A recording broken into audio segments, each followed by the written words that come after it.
Tahukah kamu bahwa manusia itu adalah makhluk sosial? Manusia itu selalu membutuhkan orang lain untuk memenuhi kebutuhan hidupnya. Oleh karena itu, manusia disebut sebagai makhluk sosial. Di dalam kehidupan sosial, setiap manusia itu saling berinteraksi satu sama lain dan terciptalah yang disebut dengan interaksi sosial. Apa itu interaksi sosial? Interaksi sosial adalah hubungan timbal balik antara individu satu dengan individu yang lain dan sifatnya saling memengaruhi. Interaksi sosial dapat terjadi di mana saja, seperti di rumah, di sekolah, di lingkungan masyarakat, di pasar, di tempat ibadah, dimanapun. Jadi, interaksi sosial itu interaksi antara individu satu dengan individu yang lain yang sifatnya saling memengaruhi dan dapat terjadi di mana saja. Interaksi sosial itu terjadi akibat adanya kontak sosial dan komunikasi. Kontak sosial adalah hubungan seseorang dengan orang lain dan komunikasi muncul setelah terjadi kontak sosial. Kontak sosial ini ada yang disebut dengan kontak sosial langsung, ada juga kontak sosial tidak langsung. Kontak sosial langsung itu contohnya seperti percakapan. Ya. Kemudian kalau kontak sosial yang tidak langsung itu kontak sosial yang lewat media elektronik dan media sosial seperti contohnya telepon atau media sosial yang ada. Ini adalah jenis-jenis interaksi sosial. Diperhatikan baik-baik. Ada interaksi sosial antar individu. Interaksi sosial antar individu itu terjalin antara dua orang yang berinteraksi dan saling merespon. Ya, antar individu berarti terjalinnya antara dua orang yang berinteraksi dan saling merespon. Contohnya adalah orang yang sedang bercakap-cakap. Kemudian, yang kedua ada interaksi sosial individu dengan kelompok. Contohnya apa? Contohnya adalah guru yang sedang mengajar murid-muridnya di kelas. Ya, di sini guru sebagai individu dan murid-murid di kelas itu sebagai satu kelompok.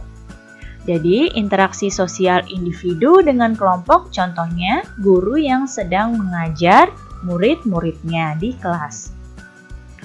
Kemudian, ada interaksi sosial antar kelompok. Ini terjadi ketika satu kelompok melakukan kontak dengan kelompok sosial lain. Contohnya apa? Contohnya ketika pertandingan sepak bola. Pertandingan sepak bola itu kan terjadi antara kelompok yang satu dengan kelompok yang lain. Ketika dua kelompok sepak bola ini sedang berinteraksi, ini disebut dengan interaksi sosial antar kelompok. Lalu mengapa manusia itu harus berinteraksi? Nah, ini adalah tujuan dari interaksi sosial manusia. Yang pertama, tujuan interaksi sosial adalah untuk menjalin persahabatan. Yang kedua, tujuan interaksi sosial adalah memperoleh bantuan dari orang lain. Tujuan yang selanjutnya adalah menyelesaikan masalah bersama.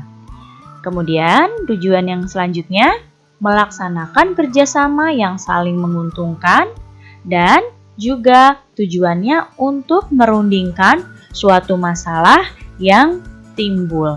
Jadi, ini tujuannya interaksi sosial pada manusia.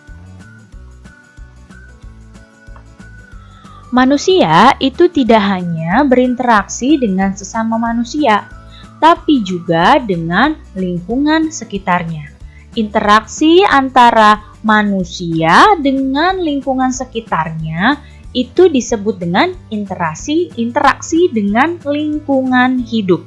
Kalau tadi antara manusia satu dengan manusia lain itu disebut dengan interaksi sosial, kalau interaksi manusia dengan lingkungan hidup itu disebut dengan interaksi dengan lingkungan hidup.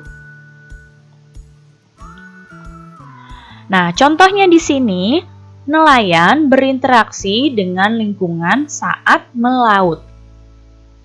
Interaksi antara manusia dengan lingkungan hidup di sekitarnya ini terjadi secara alami. Misalnya nelayan ini berinteraksi dengan laut, dengan lingkungan hidup yang ada di laut karena nelayan hidupnya di pinggir laut. Ya.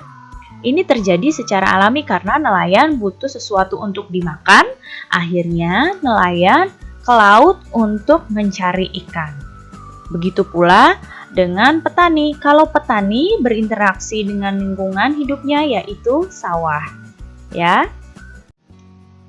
Perhatikan di hadapan kalian ada gambar seseorang yang sedang merawat lingkungan di sekitarnya.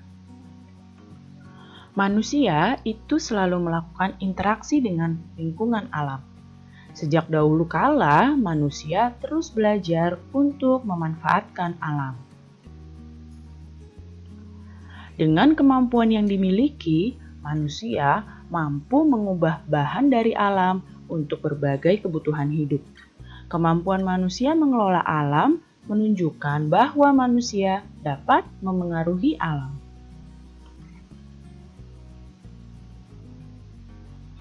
Interaksi manusia dengan lingkungannya haruslah berjalan harmonis. Dalam memanfaatkan alam, manusia harus bijaksana. Seperti kedua contoh berikut. Lihat gambar yang kanan, ini ada gambar anak-anak yang sedang menanam pohon.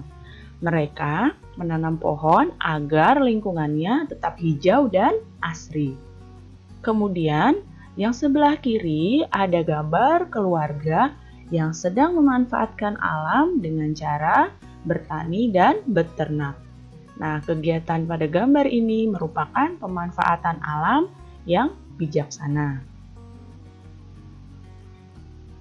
Jika manusia tidak bijak dalam memanfaatkan alam, maka akan mengakibatkan lingkungan menjadi rusak dan bahkan bisa terjadi bencana alam. Sekarang lihat kedua contoh berikut. Nah, pada gambar yang kanan, ini adalah gambar sekelompok orang yang sedang menebang pohon-pohon di hutan. Jika kegiatan ini terus-menerus dilakukan, maka tidak menutup kemungkinan daerah di sekitar hutan tersebut akan terjadi tanah longsor, bahkan banjir bandang. Begitu pula gambar yang sebelah kiri. Ini ada gambar nelayan yang menangkap ikan menggunakan bom. Menangkap ikan dengan menggunakan bom akan merusak lingkungan bawah laut karena akan merusak terumbu karang dan juga zat-zat dari bom akan meracuni daerah perairan tersebut. Jadi kedua contoh ini adalah pemanfaatan alam yang tidak bijak, ya. Kalau tidak bijak seperti ini akan menjadi rusak lingkungannya.